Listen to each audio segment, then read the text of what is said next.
Isang malakas na palakpak uli sa ating Diyos.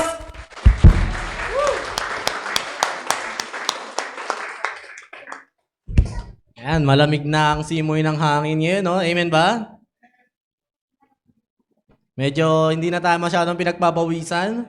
At yung tube ice na kanina ko pa biniling tanghali ay yellow pa rin. To God be the glory. Maraming salamat sa Diyos at binigyan niya tayo isang magandang panahon. At sa lahat ng panahon ay ang ating Diyos pa rin ang dapat masunod.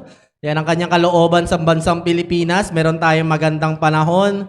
Dalawa lang yan, tag-ulan at tag-init. Napakapalad natin. Kaya gustong-gusto ng ibang mga foreigners sa ating bansa dahil kumbaga sa ating bansa ay hindi mo kailangan mag-imbak ng iba't ibang klaseng damit. Kasi kapag ikaw ay nasa Amerika, 4 na klase ng damit ang meron ka dapat. Meron kang pang summer, meron kang pang winter, meron din pang spring, at sa ibang panahon pa. Sa atin, tipid tayo mga Pilipino. Isang klaseng damit lang. T-shirt lang. Panglamig na, tsaka pang-init. Di ba? So, ganun ang ating panahon sa Pilipinas. At nararamdaman na natin. Nararamdaman nyo na ba ang lamig ng samahan ng malalamig ang Pasko? SMP. Di ba? Sana sa mga kabataan, wag naman. Mainit naman ang Pasko natin sa Panginoon. Pero sa mga medyo nasa edad na, maghabol-habol na. Sige, biro lang po yun. Tayo muna tayong lahat at mag-pray tayo.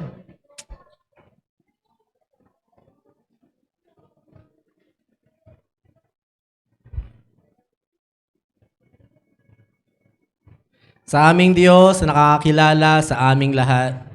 Ikaw na Diyos na kabibilang ng aming buhok. Bawat hibla ng aming buhok ay nabibilang mo. Ganun mo kami kamahal. Bawat parte ng aming pangangatawan, bawat nilalaman ng aming isip, nilalaman ng aming puso, ng aming buong pagkatao at kaluluwa, ikaw ang Diyos na kababatid nito. At ikaw rin ang Diyos na nakakita ng aming pamumuhay sa mga nakaraang araw. Salamat po sa pagkakataon na maaaring lumapit at humingi ng tawad sa iyo. Ayaw namin sayangin ang pagkakataon na ito. Kaya hayaan niyo po, Panginoon. Lumapit ang iyong mga anak. Sige, mga kapatid, humingi tayo ng tawad sa Panginoon. Sabi ng salita ng Diyos, kung sino man sa inyo ang nagsasabi na hindi siya nagkamali o nagkasala, ikaw ay sinungaling. Kaya maiging aminin natin sa Diyos ang ating mga pagkakamali. Nandito na tayong lahat. Nandito na tayo sa presensya ng Diyos. At ang nais ng Diyos, linisin ang buhay natin. Nais siyang mabuhay tayo ng ganap at kasiyasiya. At mangyayari lamang yon kung hahayaan natin siya. Sige kapatid, sabihin mo sa iyong mga labi, bulong man ng iyong puso. Sabihin mo sa Diyos, patawarin mo ko, Panginoon.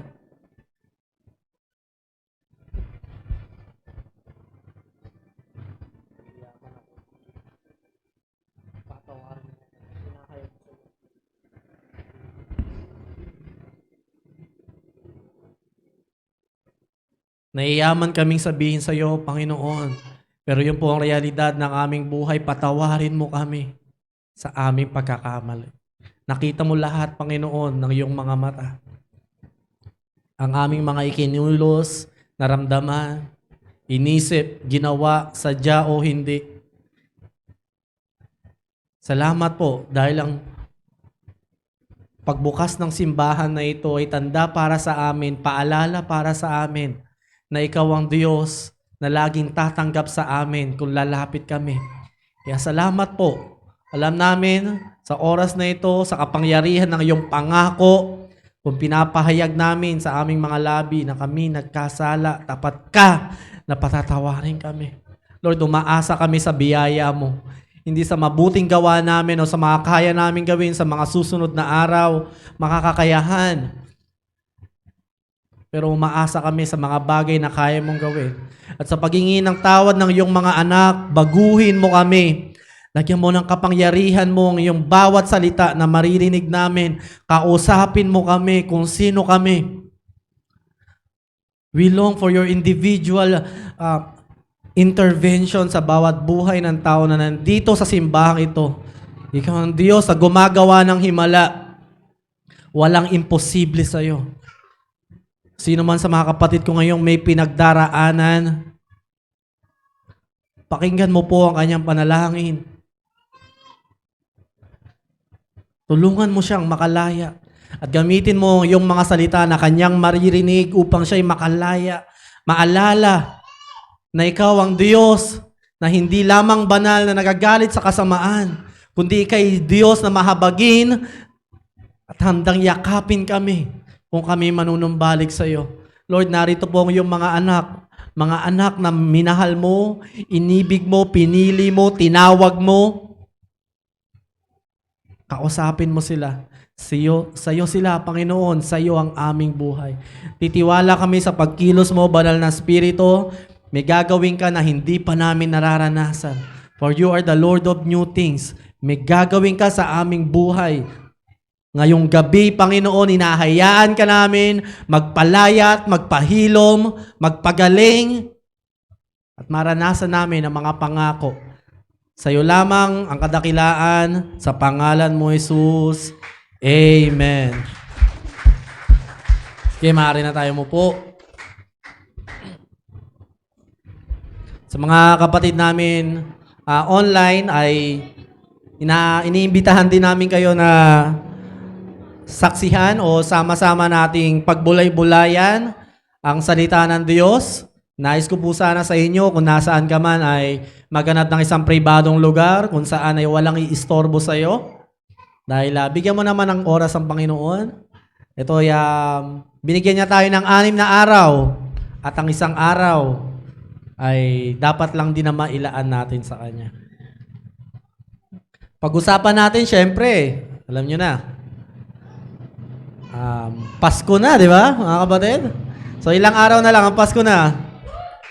Ilang araw? 13. 13 days na lang, it's Christmas Day. Sa iba ay holiday, happy holidays ang tawag dahil hindi na sila naniniwala sa Pasko. Kapag binabati nila ang bawat isa, happy holiday na kasi walang pasok. Pero ang iba, ang tawag ay Merry Christmas. Ayan, maligayang Pasko. Ang Pasko ay sumapit na naman. Kaya yung mga inaanak ko dyan, kamusta kayo? Nood lang kayo kay Ninong. Ito, aginaldo ko sa inyo, salita ng Diyos. Hindi naman. So, mga kapatid, yan ang pag-usapan natin ngayong gabi. Ang gabi ng pinanganak ang ating Panginoon. Lahat naman siguro dito, pinanganak, no? Wala dito nga putok sa buho. Lahat tayo ay pinanganak. At ito ang pag-usapan natin, yung hiwaga nung gabi na ipinanganak ang ating Diyos. Sa atin kasi kapag nakakita tayo ng, ano bang tawag doon,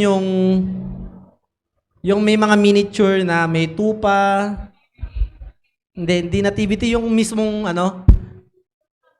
yung may sabsaban. Belen, yan, Belen, ano ba naman, pangalan mo pa. Di mo matandaan. So kapag nakakita tayo ng Belen, ano nakikita nyo sa Belen? Ha? Si Belen? Ano? Pagkain. Hindi. Ibang Belen yun. Pwede mo mag-interview? Sino dito nag-project sa school, pinagawa ng Belen? At pinagawa kay nanay, tatay? Yung sa akin nung pinagawa ko sa magulang ko, hindi ako gumawa. May ilaw pa yun. Medyo high-tech yung Belen ko. So, sino nakakatanda ng Belen? Ano yung tsura ng Belen? Ano naroon sa Belen? Nandun si Santo Niño. Kasi baby Jesus ang tawag nila doon. Di ba? Pero sa atin, baby Jesus, hindi Santo Niño. Baby Jesus. Sino pa nandun? Si Iron Man. Minsan nilalagay na rin. Laruan. Sino, ano? Pusa. Tupa. Kala ko may pusa. So, may tupa. Bakit kaya may tupa? So, sino pa? Sino po? 3 haring nagsidalaw. So, 3 hari. Sino pa? Ha? Mga pastol, okay? Dayami. Ano pa nakikita nyo? Grabe naman kayo kay Joseph. Ito naman si Joseph, di ba? Ginawa niyo naman fatherless si Jesus eh. Sino pa nandoon? Meron pa. Angel, yan. Si Joseph. Meron pa. Yung nasa ibabaw. Star, di ba? Meron pa ba? Wala na. So, ayan yung ating nakalakihan na nakikita natin sa Belen. Pero in the reality, mga kapatid, maraming bagay doon ang hindi totoo. Sa atin kasi yung Belen parang bahay kubo eh, no?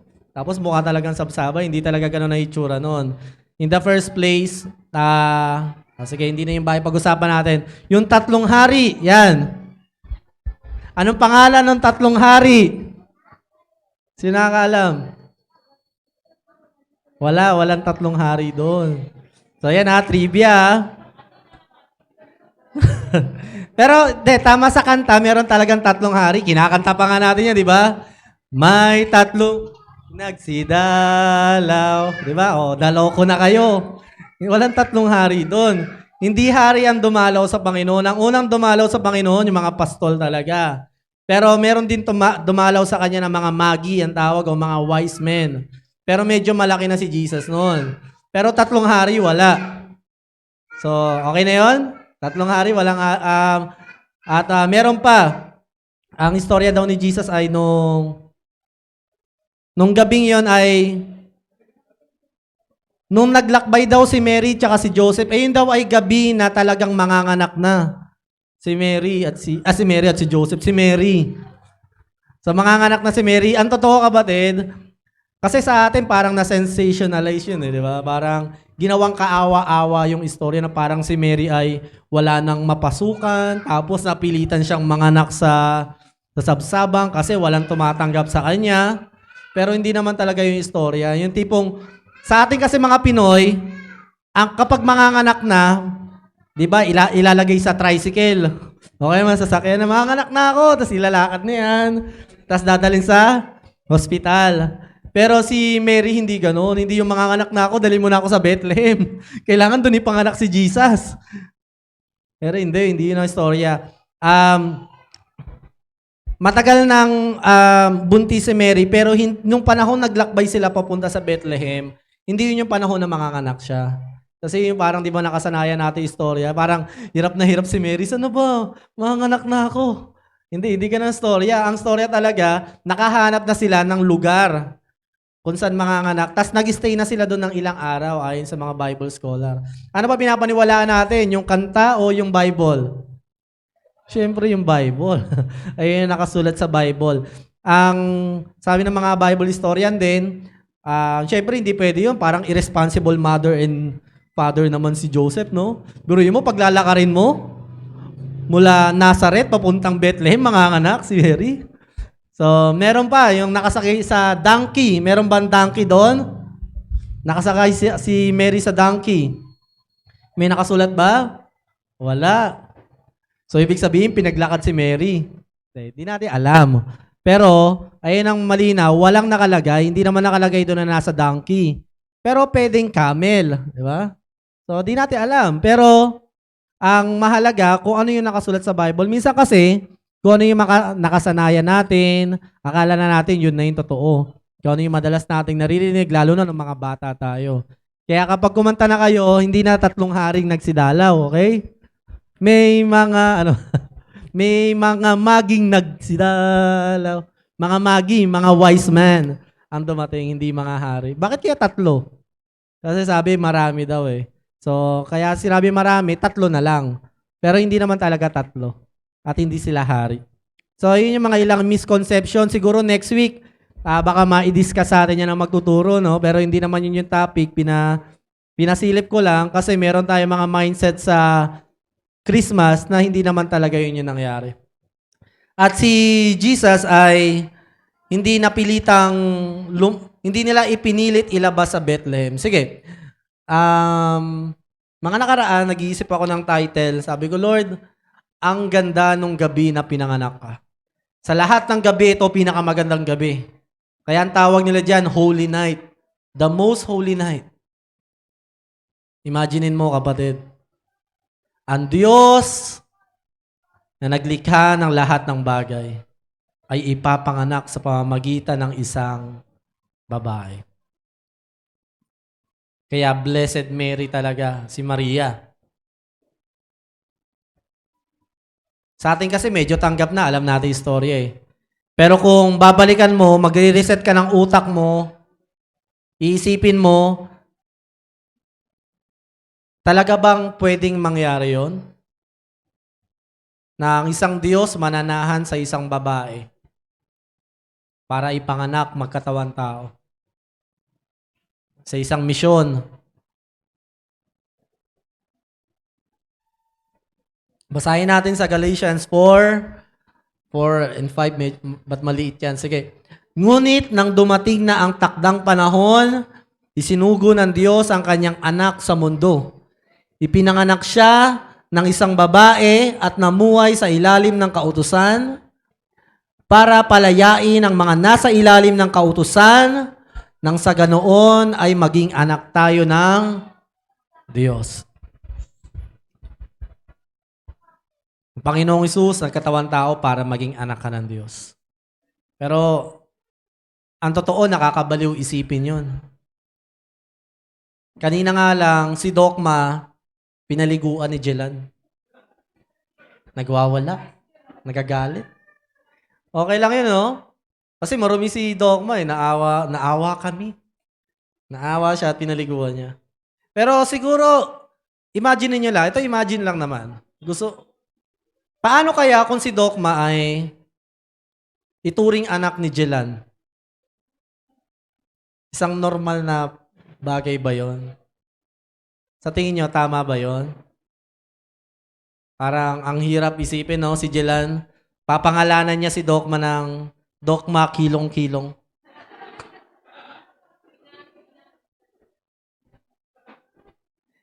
Medyo nakakatawa, no? Pero paano pa ang Diyos?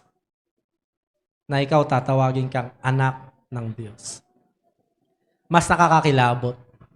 Nakakatakot isipin na ang Diyos na ito nag-decide pumasok sa sinapupunan ng isang babae para ikaw na kaaway ng Diyos ay kanyang maging anak. Pinapalakpakan ng Diyos sa bagay na yan.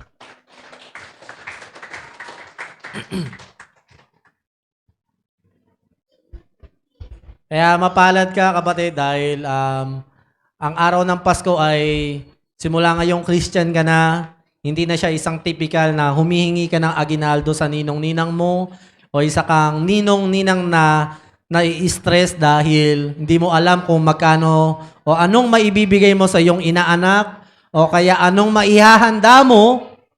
Pero ngayong Kristiyano ka na.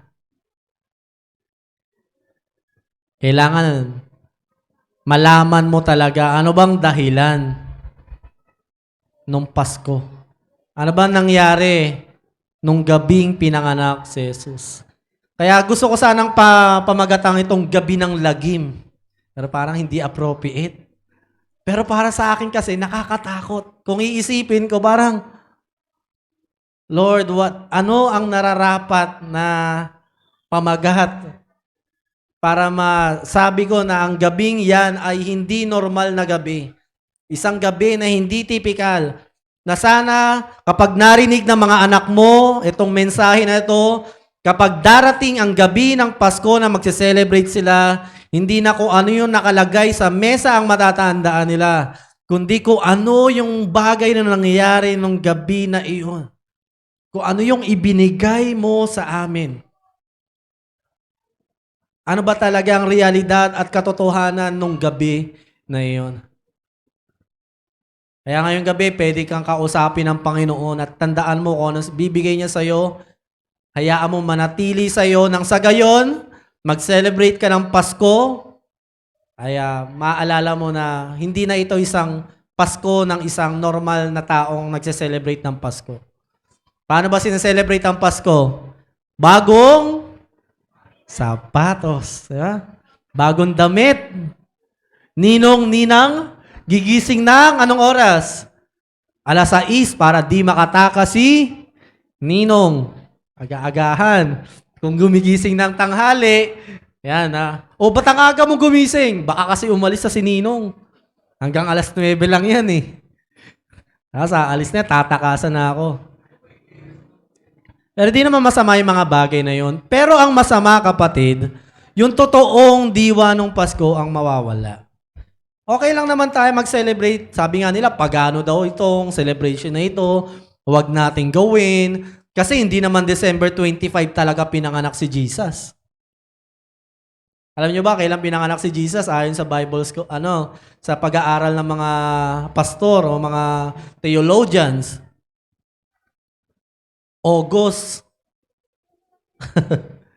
August talaga. Paano nalaman? Wala namang date, pastor. Kasi, nung gabing pinanganak si Jesus, hindi pwedeng mayroong pastol sa sabsaban. Kasi malamig, may yelo, mamamatay sila doon. Nung gabing pinanganak si Jesus, may mga pastol sa sabsaban at nagpakita yung anghel. Biglang nagliwanag. Tapos sinabi sa kanila, mamaya babasahin natin kung ano yung verse. So, hindi December kasi malamig. At ibinilang, ayon sa calendar, sino dito ang nakakaalam ng sino ang pinsan ni Jesus? Pinsan niya. Sino? Si John the Baptizer, John the Baptist. Sino mas matanda? Si John the Baptist, si Jesus? Yan. Ilang taon o ilang buwan?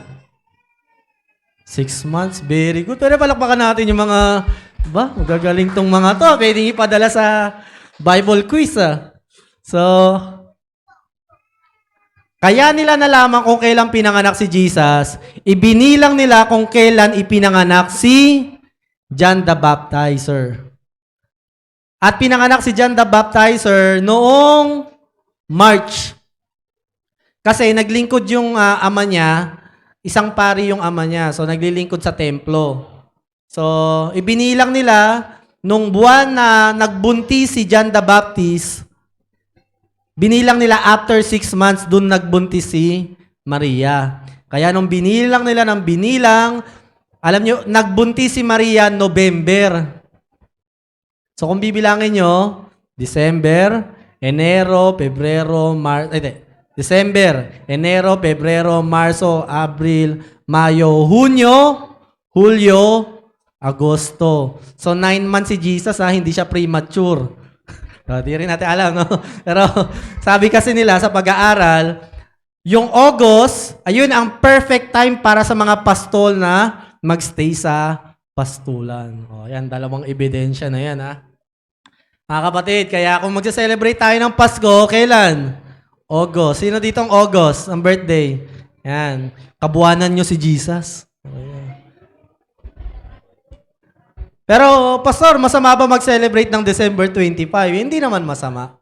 Pag-alala lang din naman yan. Total, yan ang nakagawian. Bakit hindi din natin sila samahan?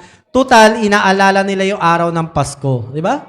So, hindi yan paganong pag-celebrate. Sige, sa next slide. Ito yung mga verse na nagsasabi ng hiwaga nung gabi na yan. Ito po yung mga prophecy. Pag sinabing prophecy, ito yung mga salita ng Diyos, sinabi niya na mangyayari.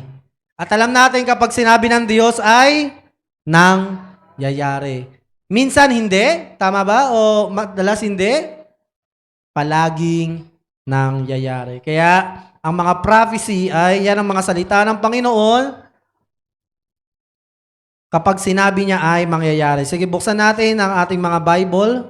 Kung gusto nyong saliksikin din sa inyong mga mata. Ang Jesus daw, sabi ni Micah, ay ipapanganak sa Bethlehem. Saan pinanganak si Jesus? Pero saan talaga nakatira si Jesus? Nazareth. Okay, basahin muna natin sa Micah. Micah 5:2. Itong Micah ay sinulat mahigit 1,000 taon nang nakakaraan. Sinabi ng Panginoon, Bethlehem, Ephrata. Kahit na isa ka pa sa pinakamaliit na bayan sa Juda, manggagaling sa iyo ang taong maglilingkod sa akin bilang pinuno ng Israel. Ang kanyang ninuno ay kilalang kilala noong unang panahon. Matagal na nasulat siyang Micah. Dati mga kapatid, wala pa yung Bible na hawak-hawak ninyo na ganyan. Nagigets niyo ba? Kaya, ang prophecy kay Jesus, mahigit 300 plus sa Old Testament. Pero kumuha lang ako ng 6 about sa kapanganakan ni Jesus. Mahigit 300. Lahat na nakasulat sa Old Testament. Lahat na nagsasabi na kung paano ipapanganak, anong gagawin niya, sino siya, 300 plus. At nasulat ng iba't ibang tao. Iba't ibang panahon, iba't ibang lugar. Pero lahat ng nakasulat about kay Jesus ay natupad niya. Ganon kalupit. Ganon ka 100%. Walang fallacy, walang pagkakamali. Lahat ng prophecy kay Jesus nangyari. 300 plus. Lahat ng sinabi ng Diyos nangyari. Kumuha lang tayo ng 6. So, di ba para sa atin, kung iisipin natin, yung iba, pwede lang sabihin na, baka ginaya niya lang yan, scripted. Hindi pwedeng ma-scripted yan, kapatid eh. Alam mo kung bakit? Kasi wala pa namang buong Bible niyan eh. Mga Torah pa lang yan, scripture pa lang yan, hiwa-hiwalay na papel. Pero sa panahon natin, napakapalad mo. Dahil ngayon, nasasaksihan ng mga mata mo, lahat ng prophecy, lahat na nakasulat sa Old Testament, bakit ganun? Lahat tumuturo kay Jesus. Walang bahid ng pagkakamali, laging eksakto about sa Kanya. Kaya hindi nila pwedeng sabihing scripted yan. Kaya pinilit nila dito ka mga anak, dito ka sa Bethlehem kasi sa Bethlehem ipapanganak ang Mesiyas o ang tagapagligtas sa mga tao. Hindi kapatid. Alam mo kung bakit? Taga Nazareth sila. Tsaka, hindi naman nila kailangan pumunta ng Bethlehem nung panahon na yan eh. Kumbaga, yung leader nung panahon nila, nagpatawag ng census. Isang beses niya lang ginawa yun. At isinakto ng Diyos. Kinontrol niya ang isipan. Taga Nazareth ka pala. Hindi pwede. Dahil ipapanganak si Emmanuel, si Jesus, sa Bethlehem. Kaya ang ginawa niya, inimpluwensyahan niya yung leader, magpa-census ka at sa Bethlehem dalhin. Yung mga kung saan lahi nila, doon sila magpapa-census. Sinong lahi galing si Jesus? Sige, tingnan natin sa Psalms 89, verse 35 to 37. Ito mga kapatid, ito yung mga hiwaga. Kaya maaring pwede kayong antukin. Pero kung tusubukan yung tulungan yung inyong sarili at talagang sasaliksikin ninyo, magtataka at mamamangha tayo sa nangyari nung pinanganak si Jesus. Sige, basahin natin sa Psalms 89, verse 35 to 37. Nangako na ako kay David ayon sa aking kabanalan at hindi ako maaring magsinungaling. Ang bawat hari ng Israel ay magmumula sa kanyang lahi magpakailanman gaya ng araw. At magpapatuloy ito magpakailanman katulad ng buwan at tinuturing na tapat na saksi sa kalangitan. Mga kapatid, ang Bethlehem, anong tawag doon? City of David. Ang sabi, una sa prophecy, sa Old Testament, ito muna para subukan yung alisin muna si Jesus, kunwari hindi nyo kilala si Jesus, okay? Meron daw ipapanganak sa Bethlehem. At yung ipapanganak sa Bethlehem na yon ay ang tagapagligtas. At kunwari di nyo kilala si Jesus at ang ipapanganak na yan ay galing sa lahi ni David. Sino kaya yun? Siguro si Peter yun. Si Paul kaya? Si John the Baptist kaya yun? Sino kaya? Si pastor ba yun? Kasi iba sa atin, sinabi lang nagliwanag yung ako na ang anak ng Diyos. Okay, maniwala doon. Si Pastor Key, ang susi sa pintuan ng impyerno. Nagpasa na ba kayo? Hanggang December 25 na lang yan. Kaya, wag na kayong magpasa. Alam nyo, mga kapatid, kasi ganun tayo Madalas na naloloko tayo, nakasulat sa Old Testament, tsaka sa Revelation. Sabi nga sa Revelation, siya ang tala. Kaya siya na si M. Iglesia ni M. Kasi siya daw ang anghel. Yung mga interpretation na yan about kay Jesus, about yung mga yan. Sige, kunwari di natin kilala si Jesus. Sino kaya yun? Naggaling sa lahi ni David. Pangatlo, ito medyo kakaiba rin to, kapatid mysterious to. Sino ditong pinanganak na walang tatay? Nabuo sa pamamagitan ng nanay lang. Bag, galing mo naman. Paano ka nabuo?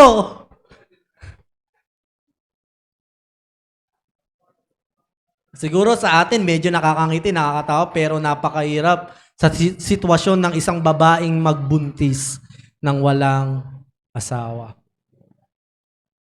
Sino kaya ito? Pinanganak sa Bethlehem, pinanganak mula sa lahi ni David, at pinanganak sa pamamagitan ng isang birheng babae, na virgin woman. Sa tingin nyo, sino yun, no? Accurate ba about kay Jesus? Sakto ba? Meron ba ibang ganyan sa Bible? Ganyan ba yung mga naririnig natin false teacher? Sa mga naririnig nating mga nagtalaga ng mga kanya-kanya nila iglesia at sila daw ang hindi natin maitatanggi, no? Si Jesus yan.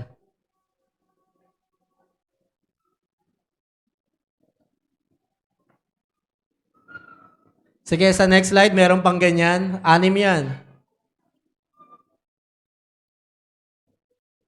So makita natin dito, si Jesus ay, hindi, balik. Ayan. Sa Genesis 3:15, sige, basahin, tapusin na natin yan, yung mga prophecy na yan. Sabi ko sa inyo, kapag may sinabi ang Panginoon, gagawin niya. Kung may sinasabi sa iyo ang Panginoon sa buhay mo, gagawin niya yan. Hindi siya sinungaling. Ikaw at ang babae ay mag-aaway si Eva ito at ang ahas. Ang lahi mo at ang lahi niya ay mag-aaway din. Dudurugin niya ang ulo mo at tutuklawin mo ang sakong niya. Si Jesus ay manggagaling sa binhi ng isang babae. Seed of a woman. Pero para sa akin, saktong-saktong si Jesus. Kasi sinabi hindi seed of man Seed of a woman. Galing sa babae. Hindi galing sa lalaki. Kaya kayo mga babae, mga pinagpala kayo, no? Dinisenyo kayo ng Panginoon para gamitin, magbigay ng buhay sa isang sanggol. Kaya kung kayo man ay bigyan ng pagkakataon ng Panginoon, regaluhan ng isang sanggol sa sinapupunan, huwag sana tayo magdalawang isip na bawiin ito. Kasi hindi tayo ang nagbibigay ng buhay. Ngayon, sa panahon natin, ang abortion ay very trending at sobrang dumi ng ating mundo ngayon. Nalilito ang mga tao kung dapat bang patayin ang isang fetus sa sinapupunan ng isang babae. Pinagtatalunan kung okay lang o hindi. Hindi dapat, kapatid. Buhay yan. At hindi tayong may hawak ng buhay. Isang regalo yan. Nagkamali man, kung ano man nangyari sa nakaraan, ang mahalaga, magsimula, magpatuloy. Hindi kasalanan ng bata. Kaya sana wag natin gawin. So, ang sabi dito, ang tagapagligtas na ito, anong gagawin? Tatapakan niya yung ulo ng ahas. Pero matutuklaw niya yung sakong. Masasaktan niya. Alam naman natin yung story na yun. Kapag ikaw may gusto kang patayin, saan mo gusto itutok? Lalo na pag zombie apocalypse. Siyempre sa ulo. One shot dead. At ganun din ang Panginoon. Isang beses lang siyang namatay. Sapat na yon para tapusin ang kasalanan na nalaytay sa atin. Kapatid, katulad nga ng mensahe kaninang umaga, binigyan tayo ng kapangyarihan ng Panginoon. Huwag tayo magpaalipin sa kasalanan. Wala nang kapangyarihan sa iyo yan. Tinapakan na ng Panginoong Hesus ang ulo ng ahas. Hindi na dapat gumagalaw yan. Minsan ay impluwensyahan tayo. Oo. Pero hindi na dapat tayo nakokontrol nito. Iba yung nakokontrol sa nai-impluwensyahan lang. Pero ang batang ito, ipapanganak para tapusin ang lahat ng kasalanan sa mundo. Pangalawang prophecy sa Isaiah 9 verse 6.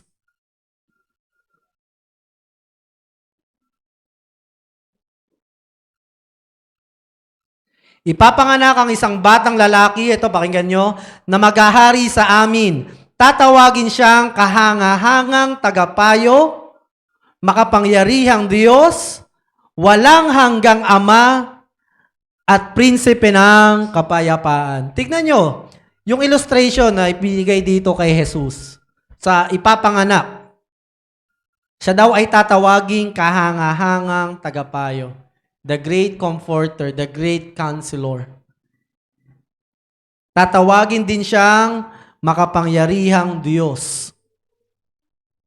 Walang hanggang Ama. Sino yun? Sino yung isang tao na ipapanganak galing sa isang birhing babae at yung bata na yan ay ang walang hanggang Ama? Sa iba, blaspheme yan. Lalo na sa mga Hudyo. Lalo na sa mga INC, blasphemy yan. Kasi isa lang ang Diyos, ang Ama lang. Pero ang sabi sa prophecy na ito, ang ipapanganak na yan ay tatawaging walang hanggang Ama. Iisa sa Ama, sa Anak. At prinsipe ng kapayapaan. Prinsipe, Ama, parang hindi natin maintindihan, no? Prinsipe ka, at the same time, isa kang Ama, isa ka rin Diyos, ganon kahiwaga ang ating Diyos. Kaya nga tawag natin dyan, Trinity.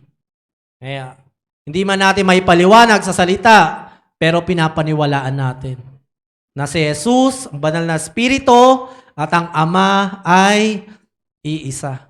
May papaliwanag mo ba sa eksaktong description yon? Hindi. Pero naniniwala ka? Oo.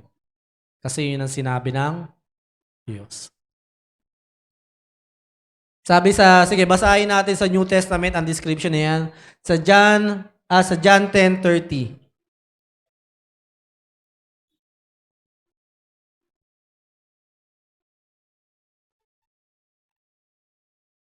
Ako at ang Ama ay iisa.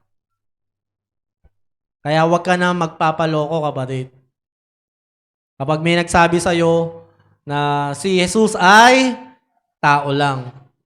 Kaya nga hindi tayo, Batman. Bakit tao? Hindi siya tao. Kaya nga ang tawag nila, INB. Batman. Kasi Batman. Tao lang. Iglesia ni Kristo. Hindi siya isang tao lang, kundi siya ay Diyos. Tatawagin siyang Ama. Hindi ko na maipaliwanag yan. Hindi naman tayo nag-usap sa Trinity. Basta yun ang sinabi. Nang yung Diyos is the wonderful counselor. Dinescribe din siya bilang si Holy Spirit. The conviction, the Comforter. At dito sa last, kaya tayo ay Iglesia ni Emmanuel. Sino dito alam bakit Emmanuel pangalan ng church natin? Di nyo alam? Naku, mali kayo ng pinasok. Ba't pupunta kayo dito? Hindi nyo naman pala alam. Sige, aalamin natin ngayong gabi. Okay ba yun? O, buksan nyo sa Bible ninyo. Gusto kong buksan sa Isaiah 7:14. Kayo mismo, dumiskobre.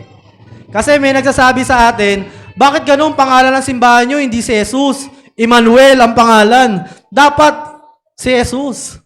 Dapat Iglesia ni Jesus. Iglesia ni Kristo, hindi dapat Emmanuel.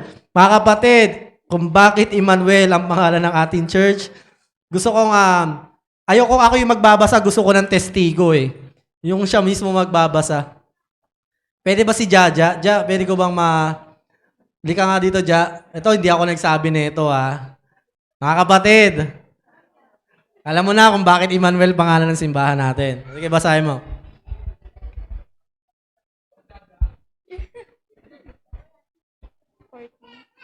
Dahil dito, si Yahweh mismo ang magbibigay sa inyo ng palatandaan. Maglilihi ang isang dalaga at magsisilang ng isang sanggol na lalaki at tatawagin sa pangalang Emmanuel. Okay. Amen. Pero palapakan natin ang Diyos muna. Tatawagin siyang Emmanuel. Hindi literal na pangalan ng Emmanuel. Ano daw ibig sabihin ng Emmanuel? God is with us. Ang Diyos ay sasa atin. Kanina nga sa illustration ko, mga kapatid, kay Jelan tsaka kay Dokma, okay lang ba si Dokma laging kasama ni Jelan? Parang pwede mong sabihin, may problema ka ata sa pag-iisip, Brother Jelan. Anong problema mo? Bakit? Pinangalanan mo pa. Ginawa pang kilong-kilong yan. Ay, nari mo na sa'yo. Di ko sinasabing baliw ang Panginoon. Ang sinasabi ko, mga kapatid, hindi natin lubos maunawaan bakit ganun ang pag-ibig ng Diyos sa atin, bakit kailangan niyang ipanganak, at kapag ipinanganak siya at mamatay, mabuhay sa kamatayan, ay para maging anak ka ng Diyos. Oo, nakakabaliw, pero hindi ko Lord, bakit ganun ka? Hindi ko rin alam. Pero yun ang grasya ng Panginoon. Higit pa sa dapat nating matanggap sa Kanya. Kaya ang pangalan ng ating church is Emmanuel. Kaya pag tinanong kayo, mga kapatid, bakit? Ang sabi dito nakasulat. Itatayo ko ang aking iglesia at tatawagin itong iglesia ni Jesus o iglesia ni Kristo. Pag sinabi, sabihin nyo, si Jesus, si Emmanuel din naman yon. Ang ibig sabihin ng Emmanuel is, sumaamin ang Panginoon. Kaya Emmanuel, alam nyo na? Okay Kasi mamaya, isa yan sa mga gamitin sa inyo eh. Bakit ganyan pangalan ng simbahan nyo? Dapat si Jesus lang. Hindi ka ata nagbabasa ng Bible, kapatid eh. Huwag ko naangasan ng ganun, okay? Pero masabihin na, hindi po kasi si Jesus, si Emmanuel. Ang itatawag sa kanya ay Emmanuel. Dapat nga po, Emmanuel pangalan niya. Ewan ko kay Mary, bakit Jesus pinangalan? Hindi, joke lang yun. Hindi naman nagrebelde si Mary tsaka si Joseph. Sabi di ba sa kanila, papangalanan ito Emmanuel. Pero hindi naman sila nagrebelde. Ano ibig sabihin dito? Ang sinasabi dito, di ba kanina sinabi, papangalanan siyang the Great Counselor. The Almighty Father. Di ba? Kanina sa Isaiah, hindi pangalan, but who He is. His title. Kung ano yung kaya niyang gawin, ginagawa at gagawin niya. Ayun ang kanyang pangalan. Kaya sa atin, kung ano pangalan mo, dapat ganun ka. Sino din nakakaalam na ibig sabihin ng Sophia?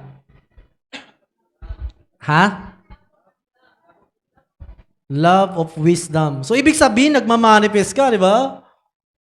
Pero sa tao, hindi kasi ganun. Pero sa Diyos, ganun. Kung ano pangalan niya, yun siya. Pag sinabing Emmanuel, hindi pangalan niya na tagline na Jaja. Pag sinabi mo si Jaja na masipag, ayun yung title yun. Kung sino ka, yung pagkatao yun. Emmanuel. Ang Diyos kasi ay sumasa amin na. Nananahan sa amin. Kaya Emmanuel, may awit nga tayo niyang, God is with us. Hindi lang siya isang Diyos na nakaupo sa trono, na isang ama na nagagalit, kundi siya ay Diyos na nananahan sa amin. Emmanuel. Okay ba yun mga kapatid? Lagi niyong tatandaan yan na ang Diyos ay sumasa iyo. Kahit saan ka pumunta, ang Diyos ay kasama mo. Kaya sa 6 na yan na nabasa natin, 6 lang yan, pero 300 plus talaga yan. At lahat yan ay nag-pertain kay Jesus. Walang nakalusot kahit isa. Ganun mangha yung gabi na yan. Paano mangyayari si Jesus? Anak siya ng birhen. Si Maria, di naman siya lahi ni David. Naging tanong ko rin yan. Pero kapatid, lahi siya ni David kasi ang tatay niya biologically sino? Si Joseph. Kapag tinanong ba siya, sino tatay mo? Siyempre, anong apelyido mo? Kanino kang lahi nagmula? Ano sasabihin ni Jesus? Sa lahi ni David. Pero, hindi ako pinanganak sa pamamagitan ng isang mag-asawa na nagsiping. Galing ako sa isang birheng Maria. Paano nangyari yon? Kasi yun ang propesiya. Walang imposible sa Diyos. Galing ng Panginoon, no? Meron bang ganon? Meron bang kaya gumawa nun? Wala. Meron bang pwede mandaya nun? Wala. Siya lang. Eksaktong-eksakto ang Panginoong Hesus lang. Gustong sabihin sa atin dito ng Panginoon sa kanyang kapanganakan. Kapanganakan pa lang ito hindi ko ano yung dahilan ng kapanganakan niya. Sige sa next slide.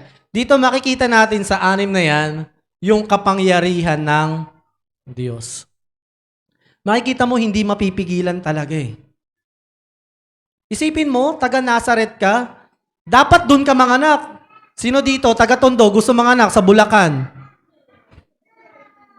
Diba, gusto mo kung saan ka, kasi yung comfort zone mo Nandun na ako Pero si Lord, kumilos. Walang nagawa si Maria. Maria! Di naman niya pinapunta sa Bethlehem. Pero, gumawa ang Diyos, nag-ordain siya ng isang sitwasyon para si Maria ay manganak sa Bethlehem. Actually, kinausap naman pala siya ng anghel. Pagkakatanda natin, di ba? Kinausap ng anghel si Maria.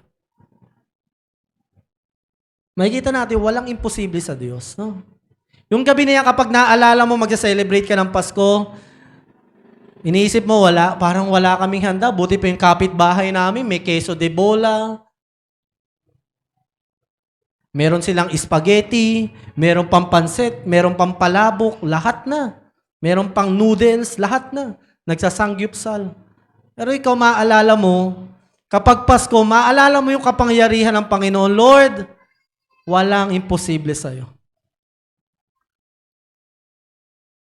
Yung kapangyarihan niya. Kaya niyang gawin mga bagay na nais niyang gawin sa buhay mo.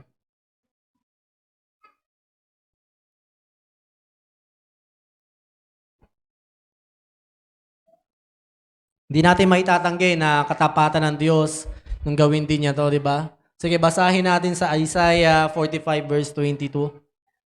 Nabasa na natin yan, Genesis 3:15. No? Alam mo kapatid, ang ating Diyos, kapag may sinabi siya, gagawin niya. Hindi ka tulad ng tao. Hindi ka tulad ng katabi mo. Minsan, pero minsan ay tumutupad naman, di ba? Pero ang Diyos walang minsan. Palagi. Palaging faithful sa'yo ang Panginoon. Minsan ang asawa mo, hindi, faithful yan, wala yan. Baka di mo lang alam. Nanihirapan ang asawa, no? Hindi naman ganun. Sa Isaiah 45.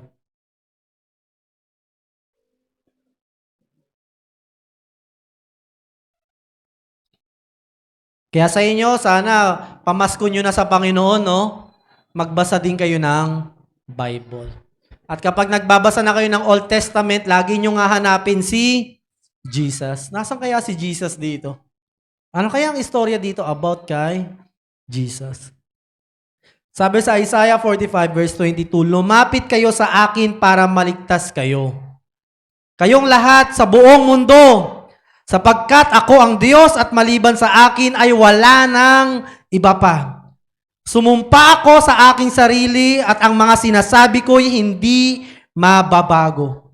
Ang lahat ay luluhod sa akin at sila'y mga ngakong magiging tapat sa akin.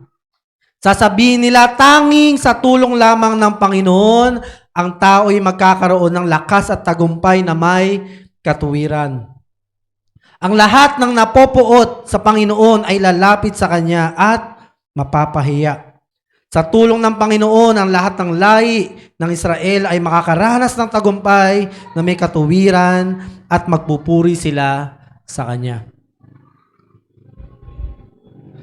Si Lord, kapag nagplano, plano pa lang, tapos na. Nagawa na. Sigurado yun.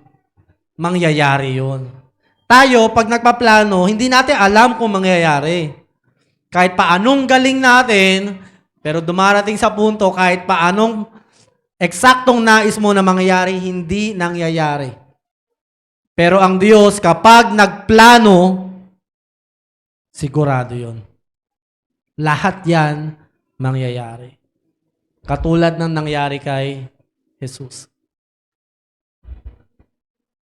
Medyo kakaiba. Misteryoso, minsan ay parang, kung ikaw kaya, kapatid, ikaw yung nasa panahon ng mga, halimbawa, isa kang Hudyo, nag-aantay ka rin sa isang Mesiyas, o nag-aantay ka sa tagapagligtas. Maunawaan mo kaya yon? Na ang tao na ito ay ipapanganak ng isang birhen, tapos galing sa lahi ni David.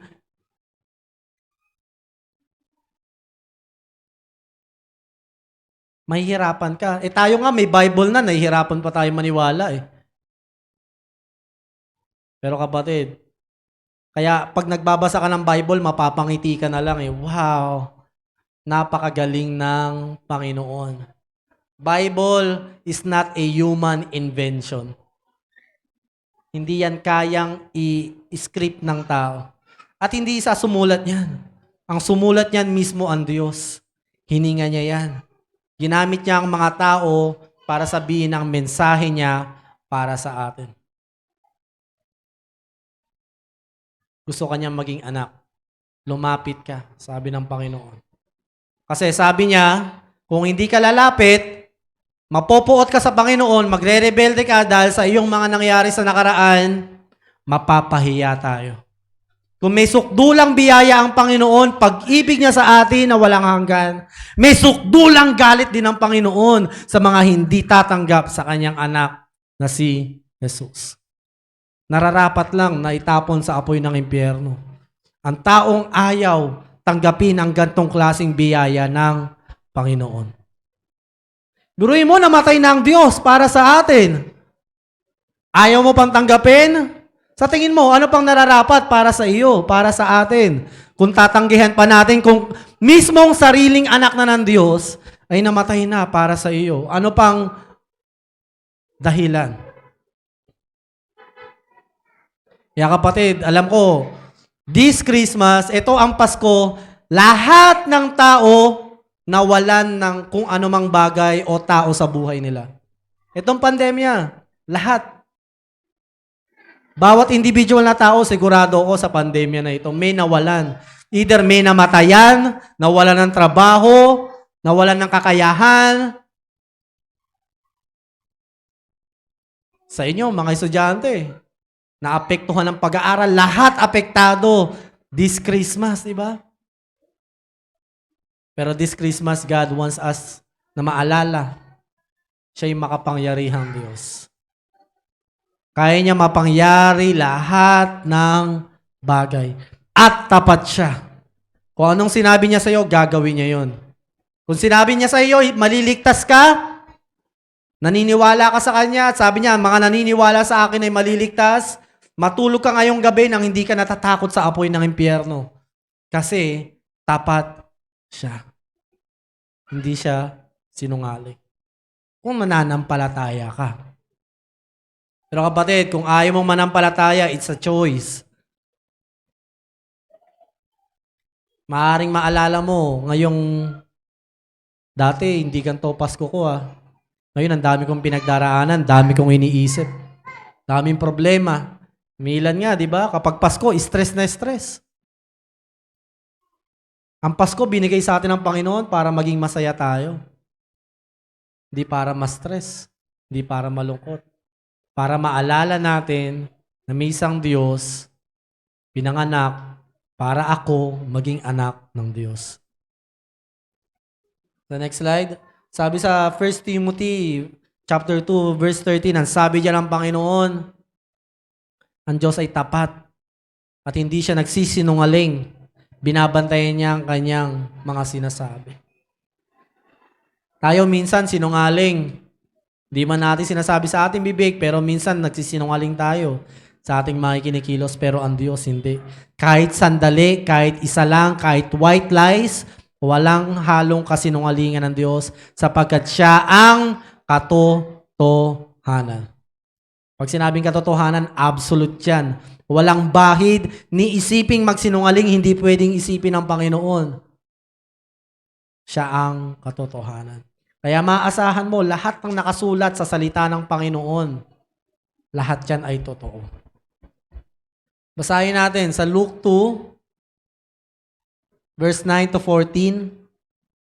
Pero sinabi sa kanila ng anghel, ito yung mga pastol na sinabi ko sa inyo nasa sabsaban nung pinanganak si Jesus. Kaya si Joseph, dito na-confirm ni Joseph na ang dinadalang baby ni Mary ay ang anak ng Diyos. So tinulungan din siya ng Lord.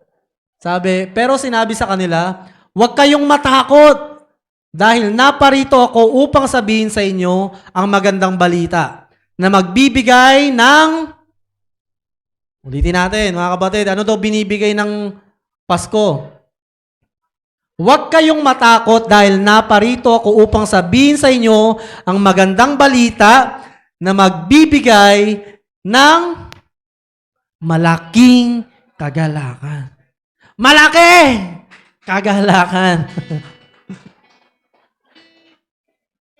Celebrate mo yung Christmas ng tama, no? Wala kasi akong ngayon Hindi ang Pasko. Sabi ng Panginoon, huwag kayong matakot. May dala akong magandang balita. Ano ba ang magandang balita? Diba? Jesus died, Jesus rose, and Jesus will come back to you. At ang istorya na ito, magbibigay ng kagalakan sa iyo. Minsan, mapapaiyak ka sa tuwa. Pag naalala mo kabutihan ng Panginoon, mapapataas ka ng kamay. Dahil sobrang saya mo. Sapagkat isinilang ngayon sa Bethlehem, sa bayan ni Haring David, ang inyong tagapagligtas. Ang Kristo na siyang Panginoon. Ito ang palatandaan upang makilala ninyo siya. Makikita ninyo ang sanggol na nababalot ng lampin at nakahiga sa isang sabsaban. Very humble.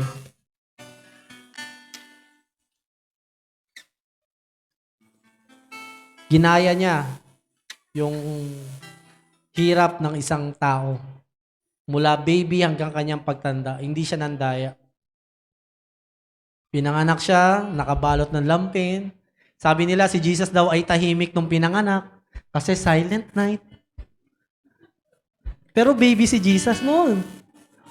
Pwede siyang umiiyak. Para malaman ng baby ay buhay, anong ginagawa? Pag pinanganak, pinapalo sa puwet. Para malaman na buhay. Si Jesus kaya, si Jesus, nakaranas din yan ng hirap. Ng baby. Naglampin, pinanganak sa sabsaban. Katulad mo. Kung ano nararanasan mo, naranasan din niya. Mula nung naranasan mo nung baby ka, na-abandon ka ba ng parents mo? I don't know if Jesus was abandoned. Pero kung ano yung naranasan mo, sinabi ng salita ng Diyos, naranasan niya lahat. Mula sa pagiging baby hanggang sa mamatay siya sa cross. Kaya huwag sabihin iba yung problema mo. Unique. Hindi alam kahit sino, hindi kapatid, alam ng Diyos. Pagkatapos magsalita ng anghel, biglang nagpakita ang napakaraming anghel at sama-sama silang nagpuri sa Diyos. Sinabi nila, purihin ang Diyos sa langit! May kapayapaan na sa lupa. Sa mga taong kinalulugdan niya. Pero isang illustration, pwede patayin natin ilaw dito. Yung dalawang ilaw na yan. Patayin ko. Nung mga nasa sabsaban sila, medyo may ilaw pa ng TV, no? Sobrang dilim nun. Siyempre, sabsaban yun. Wala namang poste yung katulad nun natin ngayon, di ba? So, nung gabi na yun, gusto ko imagine niyo rin, mga kapatid. Nung gabi na yun, sila'y nasa gitna ng dilim. Yung mga panahon na yun, mga mahihirap, inaalipusta ng mga makapangyarihan. Mga bulag, walang doktor pwedeng magpagaling sa kanila. Mga pilay, wala nang pag-asang gumaling. Nasasakop sila ng ibang, okay sana, masakop ka ng mabuting bansa eh. Hindi, sakop-sakop sila ng masamang bansa. Ang gabi na yun, sobrang dilim. Biglang lumiwanag ng sobra. Sobrang liwanag! Talagang maliwanag na maliwanag! Nagpakita ang anghel ng Panginoon. Sabi, nandito na. Yung inaantay mo, ikaw na pilay, nandito na ang magpapagaling sa iyo. Ikaw bulag, nandito na. Ikaw mahirap, nandito na. Ikaw na walang magulang, nandito na ang magiging magulang mo. Ikaw na walang pag-asa, nandito na siya. Sobrang liwanag. Hindi nila maitanggi. Isang anghel pa lang. Pagkatapos magsalita ng anghel, biglang lumiwanag ng sobrang liwanag. Nagdatingan lahat ng hindi naman lahat. Sobrang daming anghel. Napapaligiran sila. Ang gabi na yon. Ano sinabi nila?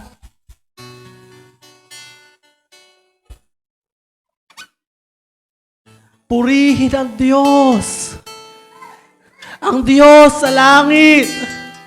May kapayapaan na sa lupa. Hindi na magagalit sa inyo ang Diyos sa inyong mga kasalanan. Sapagkat nandito na si Jesus. Nandito na siya. Ililigtas niya kayo. Nawawalan ka ng pag-asa. Nandito na. Meron na magtatanggol sa iyo.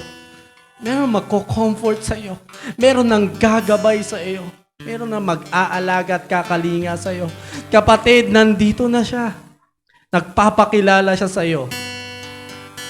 Kung hindi mo pa siya tinatanggap, kapatid, dalawa lang yan. Kung ayaw mo pang tanggapin, manatili ka sa dilim at walang pag-asa. Pero dumating ang Diyos. Niimbitahan ka niya. Sabi niya, Isaias, lumapit ka. Hindi ako sinungaling sa Diyos. Ang gabing yan ay magdudulot sa atin ng malaking kagalakan. Sobrang laking kagalakan kapag umaawit ka sa Diyos ay mapapaiyak ka. Itataas mo yung kamay mo kahit hindi mo naman kayang abutin ng Diyos. Minsan mapapaluhod ka kasi makikita mo kabanalan ng Diyos. Nakikita mo kung paano kanya minahal. Ginawa niya lahat ng imposible. Ipanganak sa pamamagitan ng isang binhi ng babae. Ipanganak sa pamamagitan ng isang babaeng birhen. Lahat ng imposible. Tinahak ng Panginoon. Simula pa lang yun. Wala pa sa krus ng Kalbaryo, kapatid. Simula pa lang yun. Salamat sa Diyos. Kaya palakpakan natin ang Diyos sa araw ng Pasko. Kapatid, napakaganda. Nung gabi na yun, nung pinag-aaralan ko to, sabi ko sa Lord, Lord, ayokong ituro ito dahil may istorya. Ang gusto ko, Lord, yung parang nandun ako mismo. Yung parang nakita ko si Jesus nung ipanganak siya sa krus. Pwede ko bang maranasan yung Panginoon? Tulungan mo ko, God. Sana maalala ko. Hindi man ako bumalik 2,000 years ago. Pero sana maramdaman ko, Panginoon, ko ano yung naramdaman ng mga pastol na yon. Ano yung pakiramdam ni Maria, hawak-hawak niya ang Diyos na magliligtas kahit sa Kanya. Kahit sa Kanyang sariling kasalanan, hawak-hawak niya ang Diyos na maglilinis ng Kanya. Ang dugo na maglilinis sa Kanya. Kapatid, napakaganda ng gabing iyon. Kung ikaw nasa dilim ka ngayong gabi, kapatid, ang salita ng Diyos ay liwanag. His word is light. Let this word light into your heart. Kapag mag-Noche Buena kayo, sana punta ka sa isang lugar, magpasalamat ka sa Panginoon. Pwede kang lumuhod, taas mo yung kamay mo, pasalamat ka, salamat Panginoon. Thank you for that night. Tinupad mo yung pangako mo para sa akin, hindi ka sinungaling. At hindi pa daw ka ba? Alam natin, tinapos niya hanggang sa mamatay siya sa krus ng Kalbaryo. Ganon katapat ang Diyos. Napakaganda ng gabi.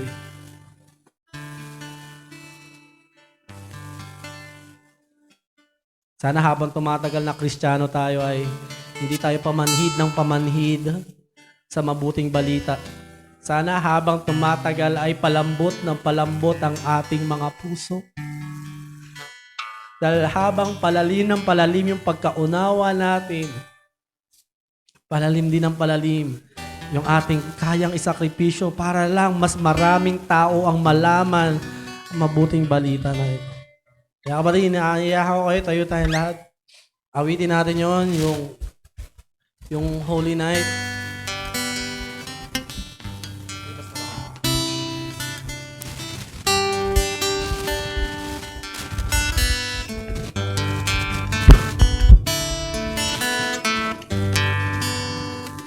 Sige kapatid, isipin mo, nandun ka mismo, kahit na imagination lang. Isipin mo, kasama mo yung mga anghel na nagpupuri sa Panginoon. Sabi nila, nandito na, purihin ang Diyos! Hallelujah, purihin ang Diyos! Purihin ka, Panginoon. Till He appeared, and the soul felt its worth. A thrill of Oh, hallelujah. the weary world rejoices, for yonder's a new and glorious morn.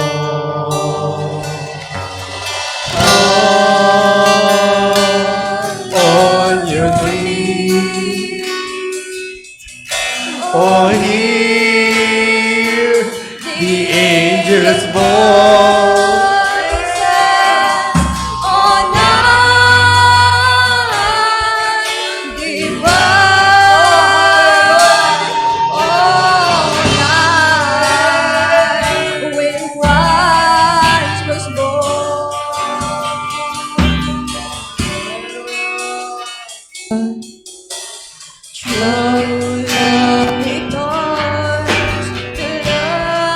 One another, and His gospel is peace. Change we pray, for the Savior is our brother in the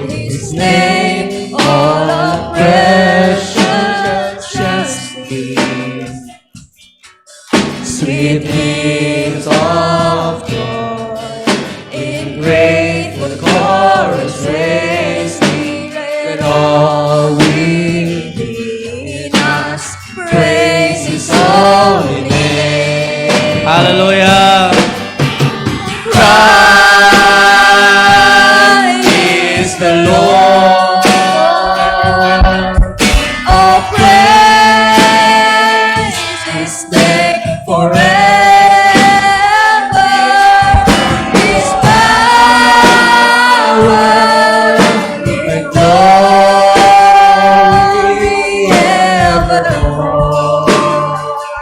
evermore proclaim. His power and glory evermore proclaim. Christ is the Lord! Christ is the Lord. Hallelujah! Oh, praise His name forever. His power and glory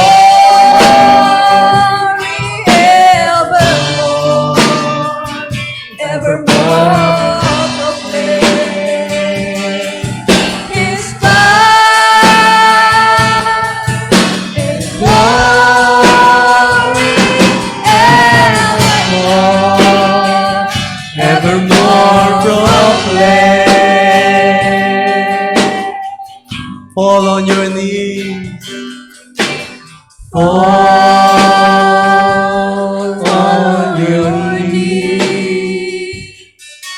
Oh, hear the angels' voices on night divine.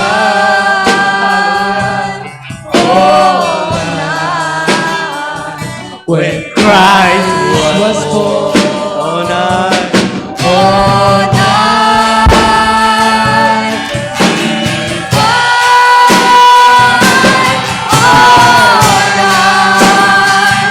Oh, night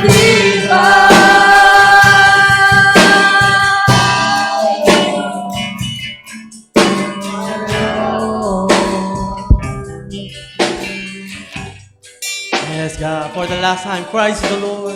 Christ is the Lord. Oh, praise His name forever. His power Nakapangyarihan Diyos! Panginoon, sa gabi ito, hinigi namin ang kapangyarihan ng gabing iyon na pinanganak ka. Usapin mo yung mga anak. Maalala namin ang diwa ng Pasko. Katapatan mo.